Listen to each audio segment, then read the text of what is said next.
Bendito sea Dios, mis hermanos queridos, en el nombre de Jesús, todos sean bienvenidos nuevamente.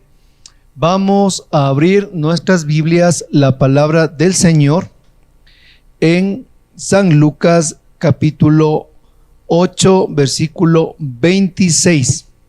San Lucas capítulo 8, versículo 26. Y dice la palabra del Señor: Llegaron a la tierra de los Gerasenos, que se halla al otro lado del lago frente a Galilea.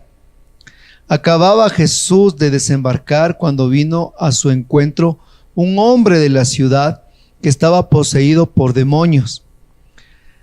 Desde hacía mucho tiempo no se vestía ni vivía en casa alguna, sino que habitaba en las tumbas.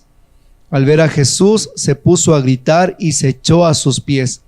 Le decía a voces: ¿Qué quieres conmigo, Jesús, Hijo del Altísimo? Te lo ruego, no me atormentes. Es que Jesús ordenaba al espíritu malo que saliera de aquel hombre. En muchas ocasiones el espíritu se había apoderado de él y lo había llevado al desierto. En esos momentos, por más que lo ataran con cadenas y grillos para someterlo, rompía las ataduras. Palabra del Señor. Gloria a ti, Señor Jesús. Y el pueblo de Dios dice: amén.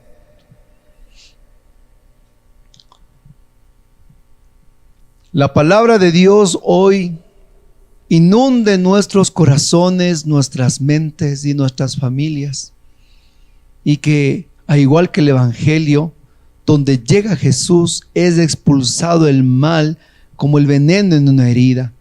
Que de igual manera hoy, por el poder del Espíritu Santo, hoy nuestros hogares, nuestras familias sean libres en el nombre de Jesús del Señor. Hoy proclamamos la sanidad y la libertad en el nombre de Jesucristo. Amén. Jesús llega con sus discípulos a la tierra de Genesaret. Muy bien, esta tierra de Genesaret quedaba al frente, al otro lado del lago de Galilea, o que se le conocía como el mar de Tiberíades. Llegan a esta tierra Genesaret. Genesaret era una tierra pagana, una tierra de gentiles, que en la gran mayoría vivían griegos.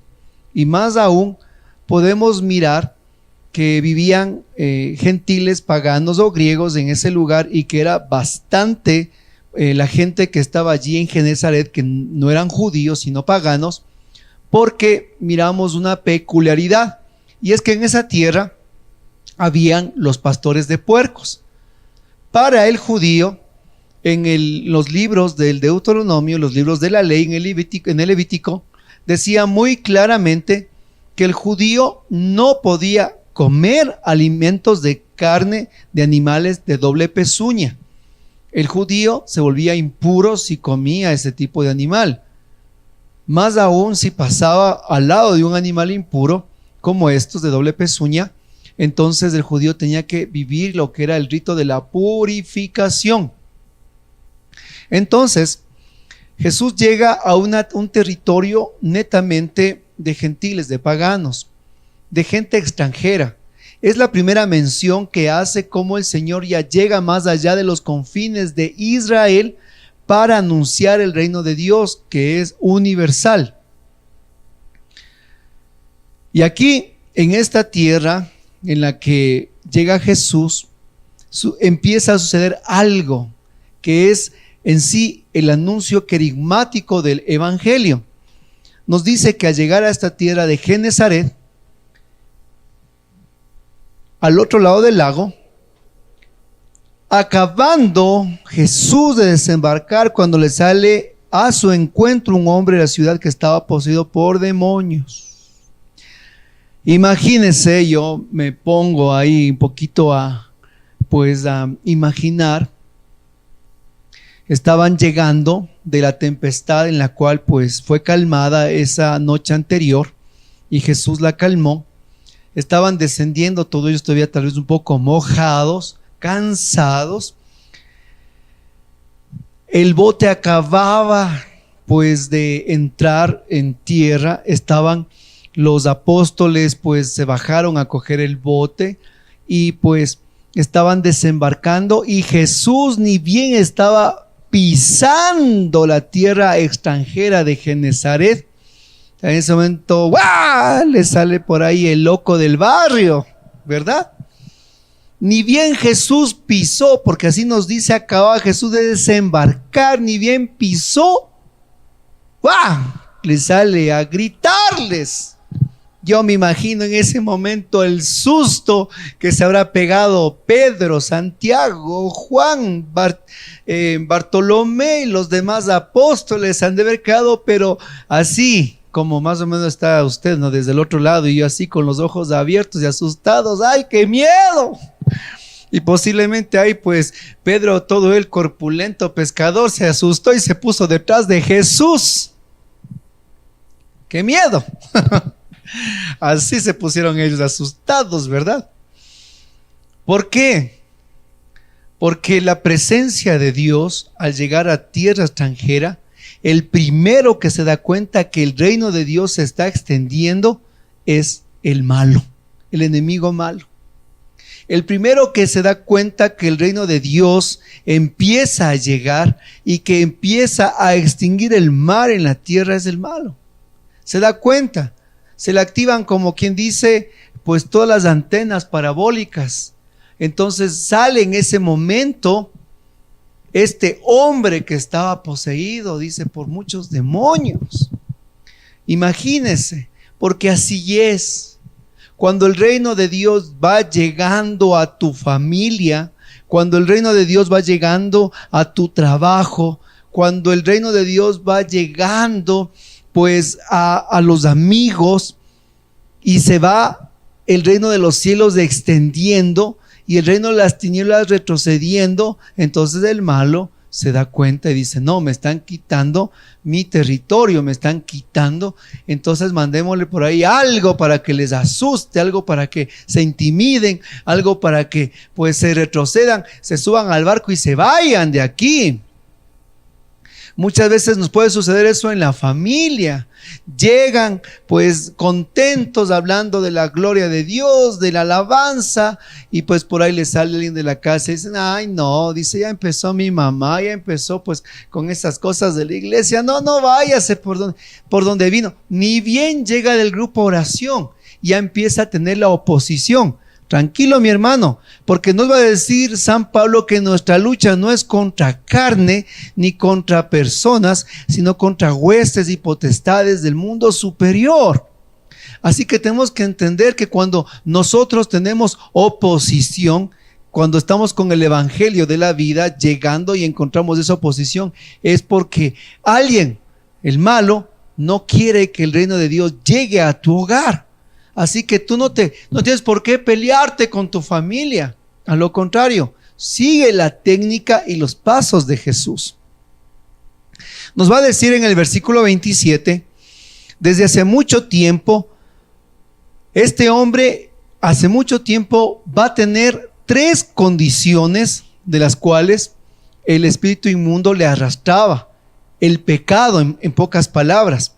Dice que este hombre no se vestía, no vivía en casa alguna, sino que habitaba entre tumbas. Miren, 3 actitudes que el pecado, que el mal le llevaban a este hombre. Vamos a enumerar otra vez.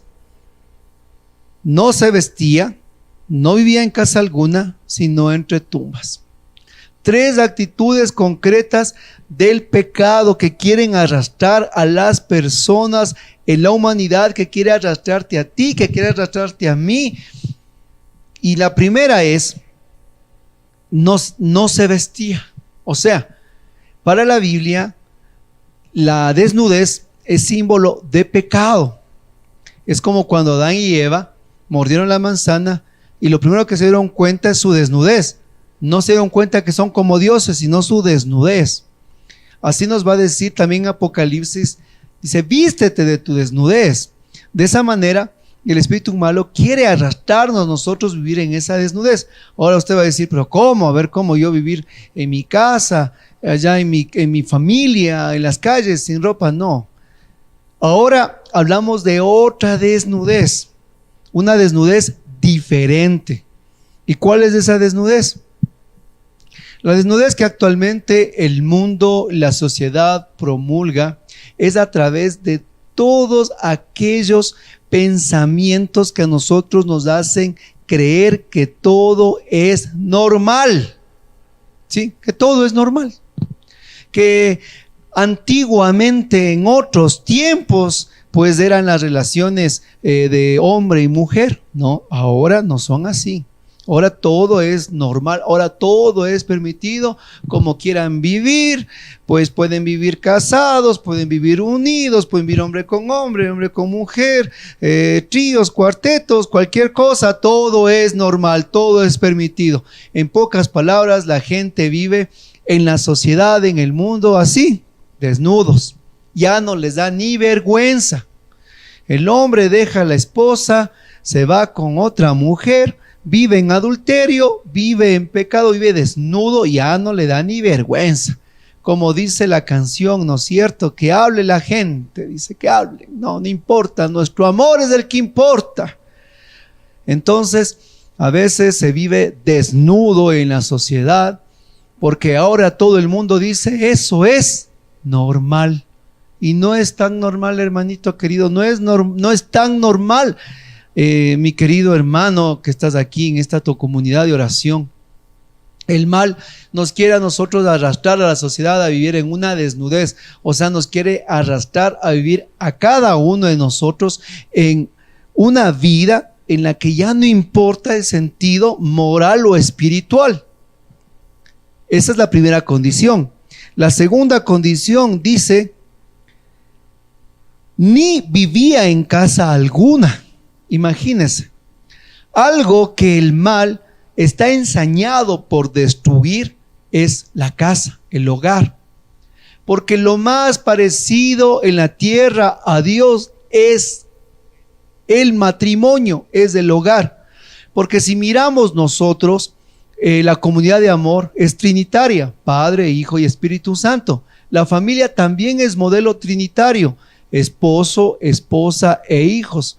Lo más parecido en la tierra al rostro de Dios es la familia. Y lo que más el mal se ha enseñado por destruir, por dañar, es la familia. Por eso dice que no vivía en casa alguna, porque la casa es el sentido del hombre de seguridad, es el sentido del hombre de protección, es el lugar donde, la casa es el lugar donde usted y yo, nosotros nos sentimos, hermanos, protegidos, amados, respetados. Pero es el lugar donde el enemigo quiere destruir, donde a ti te quiere tener lejos.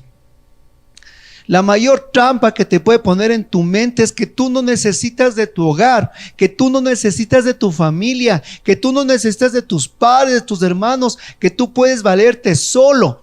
Y esa es la trampa que le puso a este pobre hombre. Dice que no vivía en casa alguna. Esa es la trampa para muchos hombres, jóvenes y mujeres que se sienten tan autosuficientes que no les importa dejar a sus padres, no los ven por años, no necesitan de la familia. Esa es una trampa. Pues la familia, el hogar, siempre será el refugio del hombre para que su vida, su corazón sean estables y puedan ellos encontrar la felicidad. Por eso es tan atacado el hogar en estos momentos actuales y nosotros tenemos que defenderlo porque nuestra familia es un tesoro. La tercera actitud que le tenía a este hombre dice que le tenía habitando en las tumbas. Mire, no quiere que viva en casa, le tiene desnudo, pero eso sí, le tiene habitado ¿en dónde? En las tumbas. ¿Y qué son las tumbas? Son lugares de muerte, de desolación, lugares de podredumbre. Esas son las tumbas. Ahí nos quiere arrastrar el mal, ahí nos quiere hacer vivir en las tumbas. ¿Y qué es la tumba, mi hermano? Cuando usted o yo perdemos un ser amado y vamos nosotros a mirar la tumba, ¿qué miramos allí?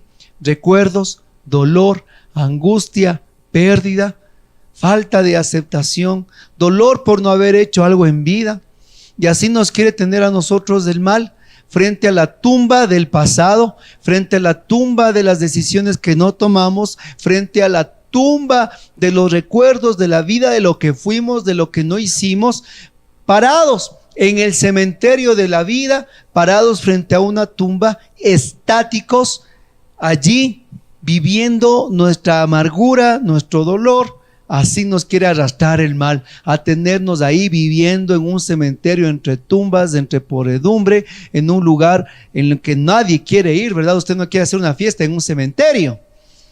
Ahí nos quiere tener el mal, viviendo de esa manera, parado el hombre frente a la lápida de su propia vida, parada la mujer frente a la lápida de su propia existencia, mirando el epitafio de lo que yo quise ser, con quién me quise casar, el empleo que quise tomar, el trabajo que quise hacer, el emprendimiento que nunca hice, viendo epitafios, viendo simplemente un muerto de pasados. El mal nos quiere tener frente a la tumba, ¿sí?, de nuestra propia vida y experiencia en la que no podemos seguir avanzando. Estancados nos quiere tener ahí, muertos en vida, frente a las tumbas del pasado, del rencor, frente a las tumbas del odio, frente a las tumbas del no poder seguir avanzando. Porque los vivos, mientras viven, pueden seguir avanzando, pueden seguir viviendo, pero aquellos que murieron ya terminó su tiempo y se quedaron ahí estáticos. Y eso quiere arrastrarte el mal a que tengas una vida estática, viviendo solo de aquello que tú miras como unos recuerdos y sin mirar al futuro y al frente. Y así le tenía a este hombre en esas tres condiciones: desnudo, ¿qué más?, viviendo lejos de su casa, en ninguna casa, y tercero, entre tumbas. Y así arrastra el mal al hombre y así arrastra el mal a la mujer. Al ver a Jesús se puso a gritar y se echó a sus pies. Le decía a voces: ¿qué quieres conmigo, Jesús, Hijo de Dios? Te rogamos que no nos atormentes. El reino de los cielos ha llegado, hermanos queridos. El reino de los cielos está aquí presente. El reino de los cielos más aún está entrando este momento a través de la alabanza y la predicación a tu hogar, a tu casa. Hoy en este momento Jesús ha descendido, así como en la barca Genesaret. Dios está descendiendo a tu hogar, Dios está descendiendo a tu casa, y en este momento la luz del Evangelio, la luz del Espíritu Santo está ingresando, mi hermano querido, a través de este medio a tu familia. Gloria a Dios, porque este momento el reino de las tinieblas empieza a retroceder. Empieza el reino de las tinieblas a temblar, porque ha llegado el reino de los cielos, y el reino de los cielos es y se llama Jesús. Nos va a decir más adelante que a este hombre, que era llevado, dice más aún, que cuando el espíritu malo se le apoderaba, lo llevaba al desierto. Este es otro punto de discernimiento. Aquí hay, hermanos, una cantidad maravillosa de discernimiento. Por eso usted póngase el cinturón de seguridad de la palabra de Dios, porque ahorita vamos a acelerar. Vamos a acelerar y vamos a ir en la velocidad hipersónica del Espíritu Santo. Agárrese donde pueda, mi hermano. Mire, el espíritu inmundo dice que le arrastraba al desierto. ¿Y hacia dónde va la palabra de Dios? Vamos a entender lo siguiente. Cuando Jesús fue bautizado, ¿a dónde le llevó el Espíritu Santo a Jesús cuando fue bautizado en el Jordán por medio de Juan? Al desierto. Pero aquí vemos que también el espíritu inmundo, que es un imitador, quiere mandar a los hijos de Dios también al desierto. ¿Qué implica eso? Sí, hay desiertos en la vida del cristiano que son guiados por el Espíritu Santo, así como a Jesús dice que lo primero que hizo fue llevarle al desierto. Entonces hay hermanos que me dicen: hermano, yo estoy orando, yo leo la palabra de Dios todos los días, escucho el Evangelio, estoy siempre alimentado de los sacramentos, estoy confesado tal vez en esta semana o en este mes, pero siento mi vida espiritual que está en un desierto, como que hay aridez en mi vida. Entonces yo digo, hermano, el Espíritu Santo te está impulsando a ese desierto para que crezcas, para que madures, para que tu fe tome otra dimensión, para que después de este desierto espiritual que tú vives, vayas a encontrar como Jesús encontró la gracia y un elevado camino en su ministerio. De igual manera tú. Pero ¿cómo nos mantenemos en el desierto? Jesús se mantuvo en el desierto con ayuno, con oración, ¿verdad? Pero también hay el desierto que el espíritu inmundo lanza a las personas. Y ahí sí vienen hermanos que me dicen, hermano Rubén, dices que yo ya en el grupo de oración no siento igual, ya cuando oro no siento nada. Y le digo, a ver, ¿cuándo fue la última vez que oraste? Chúticas, dice, se queda así, se rasca la cabeza. Le digo, ¿cuándo fue la última vez que te confesaste? Y me responden, no, ni que tuviera tanta memoria, me dicen. No viven una vida de sacramentos, no leen la palabra de Dios, no tienen un contacto con el Señor en la oración, pero sí están al día en las farras, en las salidas con los amigos, sí están al día pues en las fiestas. Entonces el espíritu malo les está arrastrando al desierto porque se están alejando de la fuente de agua viva. Eso es otra cosa, es cuando nosotros nos dejamos arrastrar por un desierto espiritual solos porque vamos atraídos hacia lo que el mal nos engaña. Hay dos tipos de desiertos, dado por Dios y el dado por el espíritu inmundo. Si muchas veces tú te has sentido en desierto, yo te pido que saques tu cristómetro, ¿verdad? Tu cristómetro es aquel que te va a indicar qué desierto es en tu propia vida. Si eres un hombre de oración, si eres un hombre de la vida sacramental, si eres un hombre de servicio, una persona que se está manteniendo y estás entrando en un proceso de desierto donde no sientes, donde ya no es lo mismo que ayer, entonces mi hermano, en el cristómetro te muestra, el Espíritu Santo te está lanzando aquí. Es el momento de ayunar, de oración y de crecer, porque vas a crecer aún más. Pero si tú ves que tu vida espiritual prácticamente está anulada y ya no sientes nada, ya no quieres estar en tu espacio de oración, ya no vas a la comunidad, entonces es claramente ver que el espíritu inmundo te lanza al desierto. ¿Y con qué propósito te lanza el espíritu inmundo al desierto? En esos momentos, por más que lo ataran con cadenas y grillos para someterlo, rompían las ataduras. O sea, ni qué superhombre, oiga, ¿verdad? Y así sucede muchas veces cuando una persona en el hogar, por ejemplo, es presa de algún vicio como la droga o como el alcohol. Yo recuerdo el caso de una hermana que decía, mi papá, cuando estaba preso en el alcoholismo, le dejábamos todas las puertas de la casa con seguro. Cerrábamos la puerta, una puerta, la otra puerta, le asegurábamos todo para que no se escape y no se vaya a tomar. ¿Y cuál era nuestra sorpresa cuando llegábamos? Se había lanzado del segundo piso, se había trepado la cerca que teníamos con alambre de púas para irse a tomar. Porque así es cuando el mal nos quiere a nosotros dominar. No hay cadena, no hay grillo, no hay buen consejo, no hay lágrimas de la madre que nos detengan. Vamos nosotros como locos por la vida diciendo, viva mi vida en mi libertad y hago con mi cuerpo lo que yo quiero, como quiero y cuando quiero. No hay lágrimas, no hay consejos, no hay nada que a esa persona le puedan detener. Es como aquel hombre que le querían amarrar y rompía todo y se iba como perro rabioso. Cuidado también nos pasa como le pasó al perro que tenía mi papá de pequeño. Este perro se llamaba Capitán. Y él sabe contarme la historia del Capitán, de Capitán. Dice que este perrito tenía la manía de cuando era el tiempo de la siembra y sembraban en ese entonces pues el maíz. Dice que el Capitán, este perrito, iba justo donde ponían la semilla a escarbar. Y dice que al otro día de que sembraban, encontraban todito el campo removida la semilla.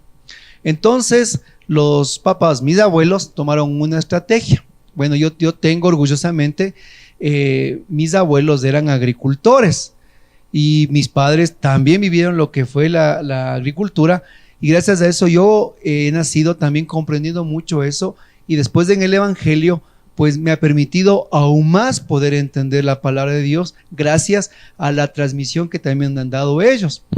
Entonces dice que le amarraban al capitán todo el tiempo de la siembra, y como el perro era mañoso y defectuoso, como sabe decir mi papá, sabía después irse a los recién naciendo las plantitas a sacarles. Así que al perro le tenían amarrado, ¿sabe qué tiempo ahí? Le tenían amarrado al perro 6 meses. 6 meses para que no dañe la siembra, no dañe las plantas que recién crecían.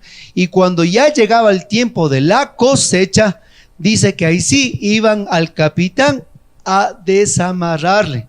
Y me contaba que cuando le desamarraban al capitán, dice que el perro salía disparado, volando, como alma que lleva, como dicen, ¿no? Dice que el perro salía sin ver atrás, dice que salía corriendo, con un solo propósito este animalito: buscar la primera cocha de lodo. Y cuando llegaba a la primera cocha de lodo, dice que se tiraba con una alegría, con un entusiasmo. Y después de eso, en la tarde, otra vez regresaba a la casa. Y me recuerda mucho a lo que dice aquí el Evangelio, que a este hombre que estaba poseído, dice que por más que le amarraban, rompía. ¿Y qué me hace esta relación que les cuento con el capitán?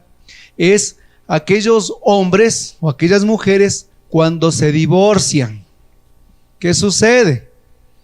Están casados, están con su hogar, pero se separan. Se separan igual que el capitán. Es como que le cortaran la soga y se van corriendo sin mirar atrás a revolcarse en el primer pantano que aparece, en la primera aventura que aparece, en la primera mujer o hombre en el camino que está por ahí. No miran atrás, y el hombre de 30 o 40 años empieza a hacerse otra vez adolescente.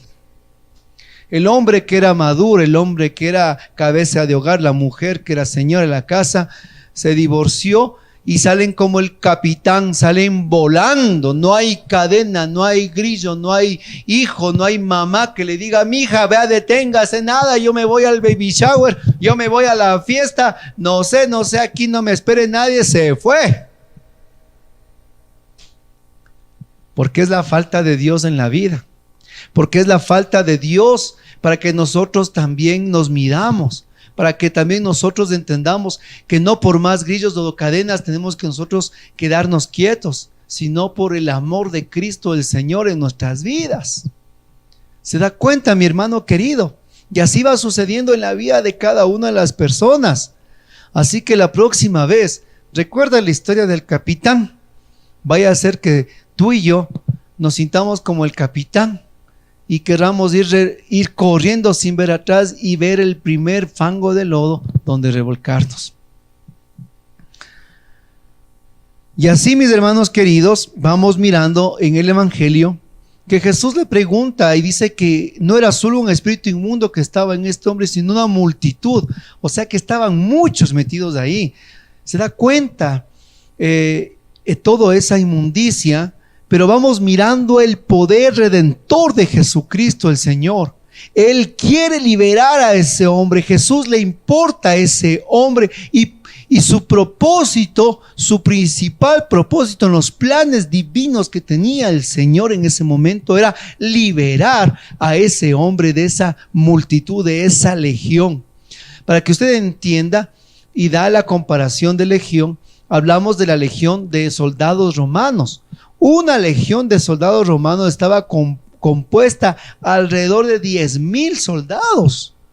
Entonces esa cantidad estaban ahí atormentando a este hombre. Pero hermanos, la buena noticia es que el reino de los cielos ha llegado, que el poder redentor de Jesucristo está aquí, que no estamos solos, que no tenemos que luchar solos.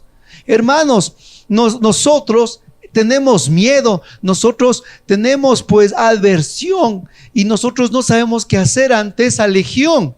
Pero ¿saben qué? Hay alguien más poderoso, y como dice el apóstol San Juan en su primera carta, en el capítulo 4, en el versículo 4, dice: porque más grande, más fuerte es aquel que vive en mí que aquel que en el mundo está. Mi hermano, escríbalo, póngalo ahí en este momento en el chat. Primera de Juan 4:4. Apréndase de memoria, grábese en su mente y en su corazón, porque más grande es aquel que vive en mí que aquel que en el mundo está. Mi hermano, ¿quién dice gloria a Dios? Más grande es aquel que vive en mí que aquel que en el mundo está, porque el que vive en mí se llama Jesús. Yo le he aceptado en mi corazón. Él es el Señor de mi vida, y si Él está conmigo, nada podrá contra mí, y no temeré, como dice el apóstol San Pablo. ¿Y quién me separará del amor de Dios? No me separará nadie, ni el pasado, ni el presente, ni el futuro, ni los ángeles, ni la espada, ni la peste. Nada me podrá separar del inmenso amor de Dios manifestado en Cristo Jesús, mi Señor y mi Salvador. Gloria a Dios. Nada nos podrá separar de su amor, porque más grande es aquel que vive en mí que aquel que en el mundo está. Más grande es aquel que vive en mí, Jesucristo el Señor. A ti, Jesús, la gloria. A ti, Jesús, el honor. A ti, Jesús, la alabanza. A ti, mi Señor, Dios, Rey Celestial. Te amo, Señor, porque tú me amaste primero, y porque tu Espíritu en mí, Señor, me llama a la libertad. Y tú has venido a dar vida, vida en abundancia, vida, liberación al pueblo oprimido. Y esta noche estás aquí, Señor, dando tú la libertad a todos los cautivos por el mal, por el maligno, Señor. Estás aquí a través de esta predicación, Señor, dando la paz, la liberación, la sanidad a todas las familias, a todos los hogares, a los hijos. Bendito seas Dios, mi Señor. Estás haciendo retroceder esa enfermedad más grande que esta pandemia, y que es el pecado en nuestras vidas. Y nos sigue diciendo la palabra del Señor: había en ese lugar un gran número de cerdos comiendo en el cerro. Los demonios suplicaron a Jesús que les permitiera entrar en los cerdos, y Él se lo permitió. Salieron pues del hombre para entrar en los cerdos, y toda la piara se precipitó de lo alto del acantilado, ahogándose en el lago. Amén, amén. Palabra del Señor. Gloria a ti, Señor Jesús. Qué maravilloso es el Señor. Cómo nos muestra, cómo es tan didacta para ilustrarnos la gracia y el poder del Evangelio, el poder liberador que Jesús tiene sobre nosotros. Imagínense una piara de puercos, tantos animales ahí que para el judío eran impuros. Jesús envía allá a los espíritus inmundos, y lo primero que hacen es precipitarse al acantilado, al mar. Para el término bíblico, el mar es el mal y el acantilado es la fosa. Lo que aquí Jesús nos muestra es que la impureza del pecado, el mal, será exterminado y lanzado al acantilado, al mar, y que el reino de los cielos ha llegado para sacar a toda esa podredumbre, para que su reino se extienda en la tierra y nosotros seamos libres en el nombre de Jesús. Aquí nos muestra el Señor que ha llegado el reino de los cielos a la tierra, mi hermano querido. Y también vamos a ver la otra parte. ¿Y cuál es la otra parte? Aquí lo que a Jesús más le interesa es la sanidad de aquel hombre. Lo que más a Jesús le interesa es la libertad de este hombre. Y su viaje a Genesaret tuvo la principal característica, objetivo, de liberarlo. Eso es, mis hermanos, no es una casualidad. Jesús quería liberar a este hombre. Pero ¿sabe qué? Aquí viene la otra parte del evangelio. Al ver los cuidadores lo que había ocurrido, huyeron y llevaron la noticia a la ciudad y a los campos. La gente salió a ver qué había pasado y llegaron a donde estaba Jesús. Encontraron junto a él el hombre del que habían salido los demonios, sentado a sus pies, vestido y en su sano juicio. Todos se asustaron. Entonces los que habían sido testigos les contaron cómo el endemoniado había sido salvado. Un miedo muy fuerte se apoderó de ellos y todo el pueblo del territorio de los gesarenos pidió a Jesús que se alejara.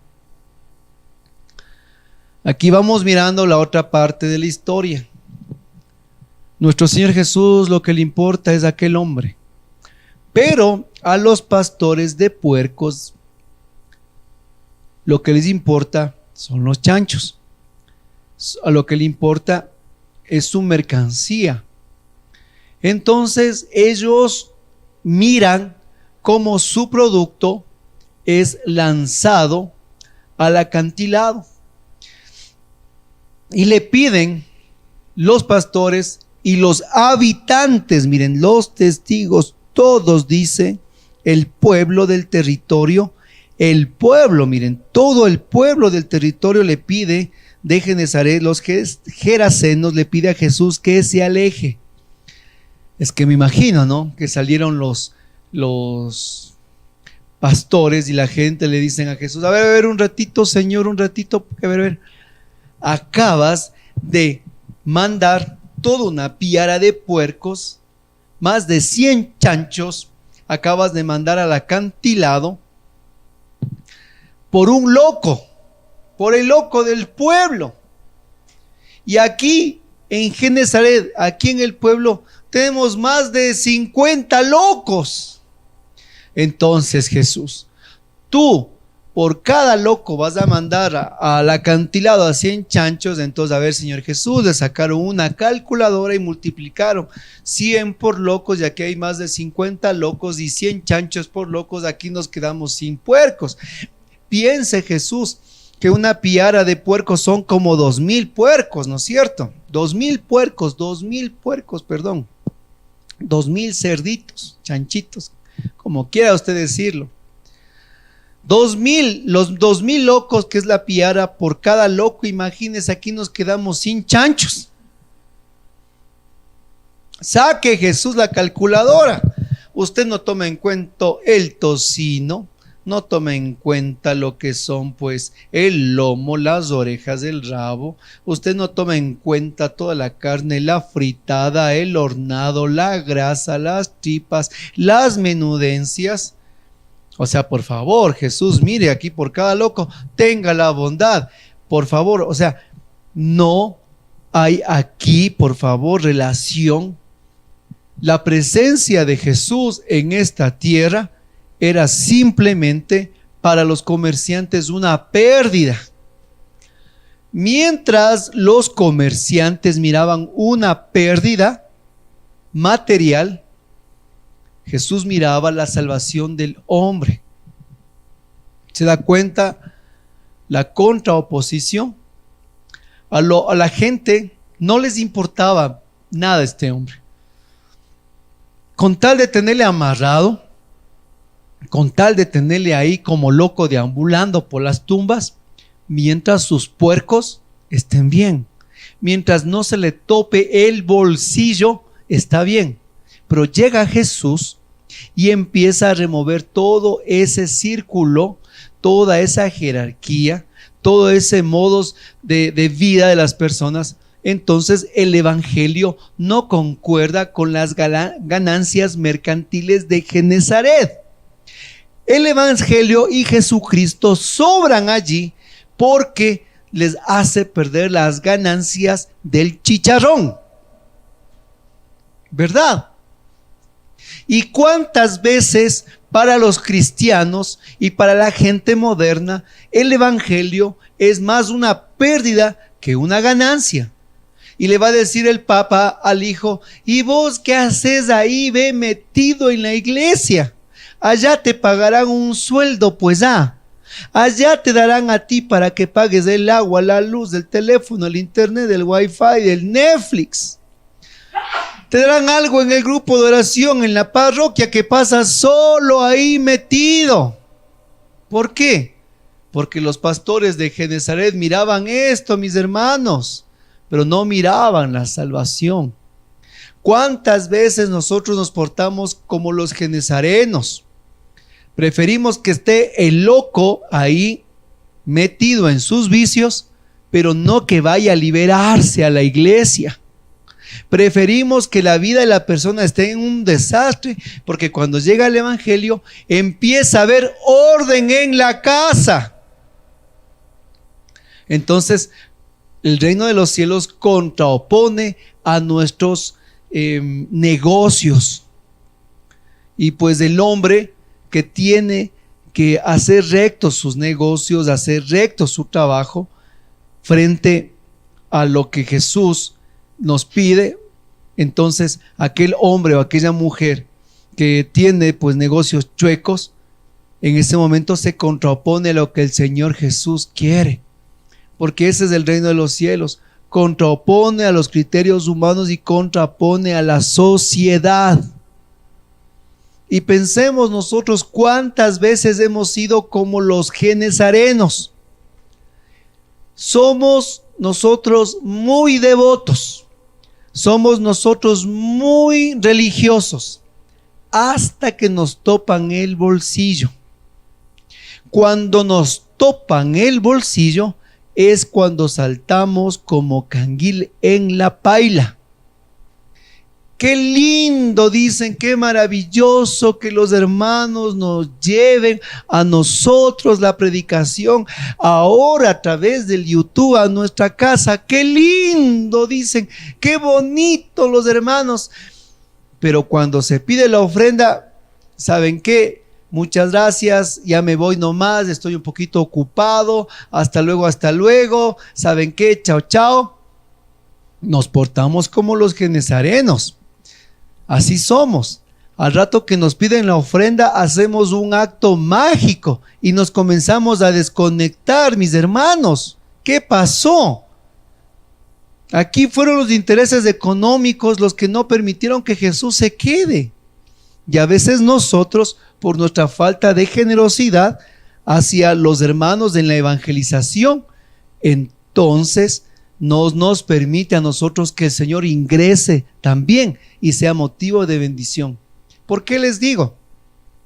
Yo recuerdo a mi mamá. Yo les había dicho alguna vez que mi persona y mis hermanos no queríamos ir a los grupos de oración. Entonces ella hizo algo. Trajo el grupo de oración a la casa. Pero ¿saben qué? Mi mamá era siempre muy generosa con los hermanos. Mi papá muy generoso en el grupo de oración en la iglesia. Y nos enseñó a nosotros ser generosos también con lo que tenemos, con los medios en los cuales nosotros nos desenvolvemos. No estar mirando siempre si me alcanza o no me alcanza, a ver, este dólar tendré, no tendré. No, siempre ser generosos, siempre aportar con plata, con persona. Y cuando el evangelio empieza a tocar nuestras finanzas, es cuando también nosotros decimos, a ver, lo que pasa es que no puedo dejar estos negocios, porque se dijo este negocio que es, entre comillas, mi sustento, pero yo tras este negocio estoy estafando, estoy perjudicando, estoy dañando, y Jesús me pide que tenga una vida recta y esto me daña, entonces preferirles no asistir al grupo, pues más fácil está a la derecha. Y así también nosotros, por nuestra falta de generosidad, mejor le decimos a Jesús, vea Jesús, váyase de aquí, está sobrando, ¿para qué? Pues nos quiere topar el bolsillo.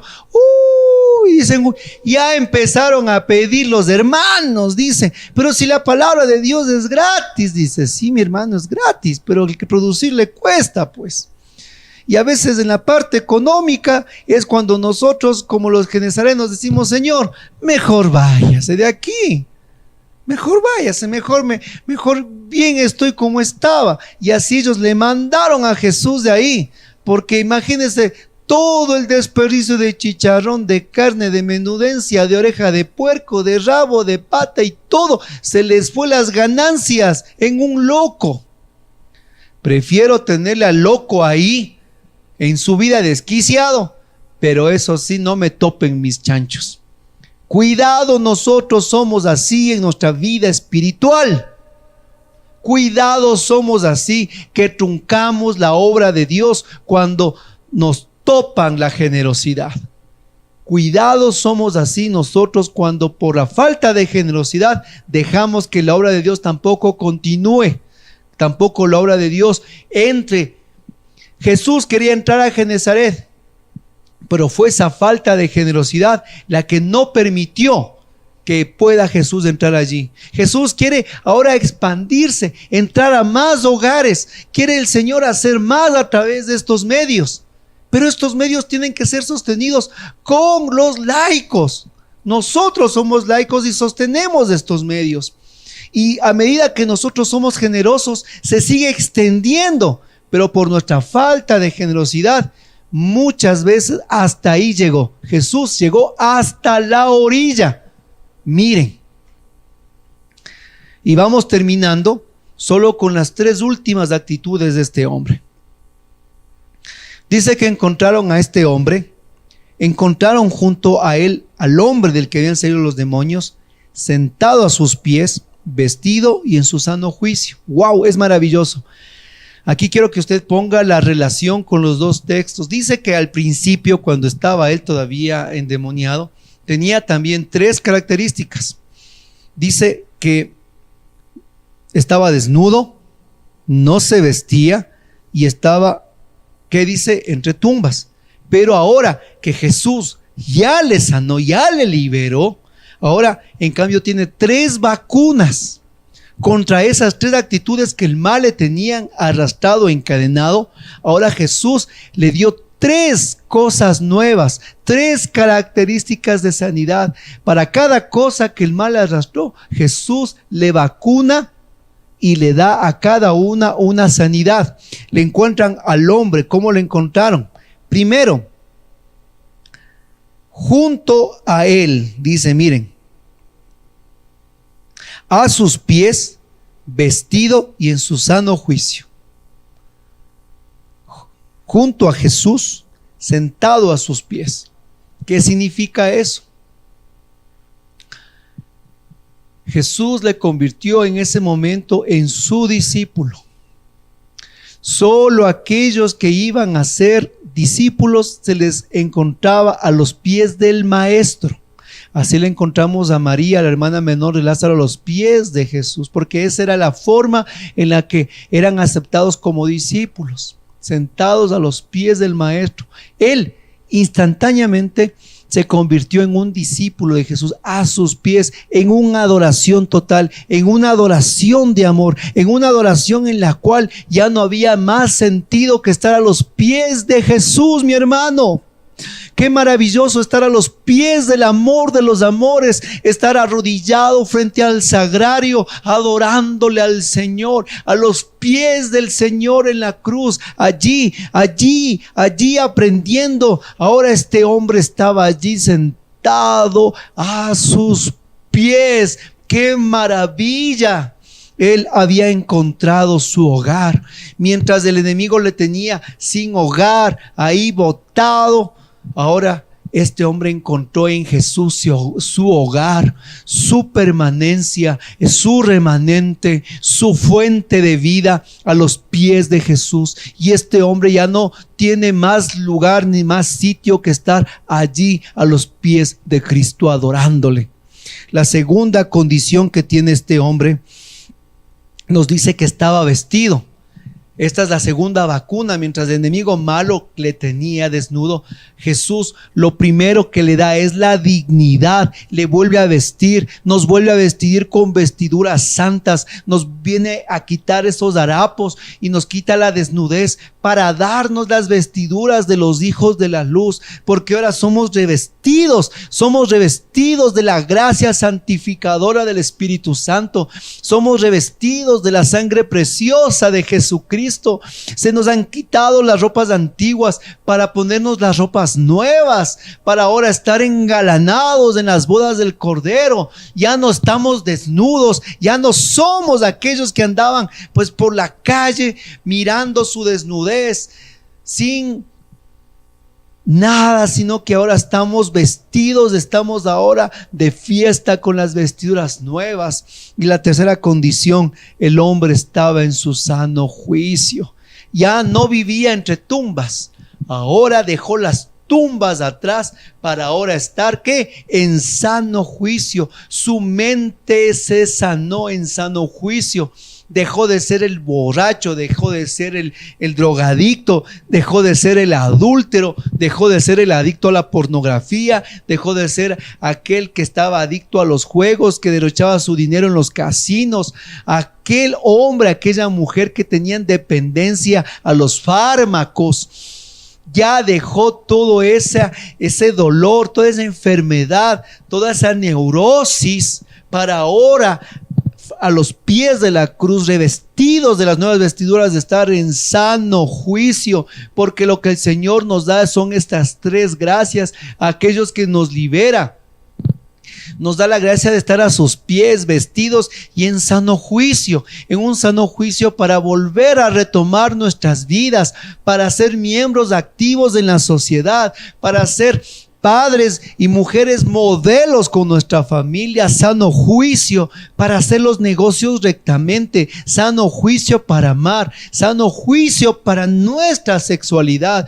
sano juicio para poder extender el reino de los cielos, sano juicio para entender la diferencia entre el bien y el mal, sano juicio para entender que todo me es permitido, pero que no todo me es provechoso. Sano juicio para discernir. Sano juicio, mi hermano, para proclamar el evangelio. Sano juicio en un mundo donde no tiene juicio. Eso nos da Jesús, mi hermano querido. ¿Quién dice gloria a Dios? ¿Quién dice el reino de los cielos ha llegado a mi vida? ¿Quién dice el reino de los cielos ha llegado a mi familia? ¿Quién dice el reino de los cielos ahora se está dando en mí y en mi corazón? Y yo proclamo que el Señor me está dando vestiduras nuevas, me postro a sus pies y me da el sano juicio. Porque ahora aquellos que hemos sido rescatados con Jesús, miramos nuestro pasado y nosotros decimos, ¿dónde estaba mi juicio? ¿Dónde estaba mi juicio para haber entregado mi corazón a alguien que no valía la pena? ¿Dónde estaba mi juicio para llevar mis finanzas de esa manera? ¿Dónde estaba mi juicio por esas tomas de decisiones que me llevaron al dolor y a la ruina? Pero ahora Jesús te da un sano juicio para que tú puedas direccionar correctamente tus caminos. Amén, hermano, gloria a Dios. Y finaliza el evangelio diciendo: cuando Jesús subió a la barca para volver, el hombre del que habían salido los demonios le rogaba que lo admitiera en su compañía. Pero Jesús lo despidió diciéndole: vuelve a tu casa y cuenta todo lo que Dios ha hecho por ti. El hombre se fue y publicó en la ciudad entera todo lo que Jesús había hecho por él. Él se convirtió en el heraldo, en el apóstol, en el discípulo de la palabra. Si Jesús no pudo entrar a Genesaret, fue el testimonio de este hombre el que comenzó a predicar, empezó a hablar, hermano querido, porque tú y yo somos esos heraldos que tenemos que ir a nuestras Genesaret personales, a esos lugares donde el heraldo del evangelio eres tú, mi hermano. Tú con tu testimonio, tú con tu vida, tienes que llegar a tu Genesaret, a tu trabajo, con tus amigos, y decir: aquí estaba el loco, aquí estaba el endemoniado, aquí estaba el que hacía bulla, aquí estaba el de las farras, aquí estaba el de los vicios, pero hoy aquí estoy sano, libre, en el nombre de Jesús. Porque tú y yo somos los heraldos que tenemos que llevar a nuestra Genesaret, a nuestra familia, lo que Dios ha hecho en nuestras vidas. No nos podemos quedar callados. No podemos quedarnos callados con lo que Dios está haciendo en nuestra vida. Por eso estoy aquí parado, mi hermano. Por eso estoy aquí predicando el evangelio. Porque yo también estoy diciendo, mi hermano, que yo fui como este hombre. No tenía juicio. Yo también andaba desnudo y yo también andaba entre tumbas. Pero cuando Dios llegó a mi propia vida, Dios me dio dignidad, Dios me dio sano juicio y más aún me dio nuevas vestiduras, y por eso estoy predicando la palabra de vida. Por eso estoy aquí venciendo mis temores personales y dando el evangelio a través de estas redes sociales. Tú y yo tenemos que hacer lo mismo. Vamos a nuestra Genesaret, vamos a evangelizar, vamos a decir: aquí está el que una vez estuvo loco, pero estoy aquí en mi sano juicio proclamando que Jesús es el Hijo de Dios. Amén, amén, amén, amén y amén, mis hermanos. Vamos a orar. Gloria a Dios. Alabado sea el Señor. Santo es su nombre. Glorioso es su nombre. Santísimo sea Jesús. Dale un aplauso, Señor. Dale gloria a Dios.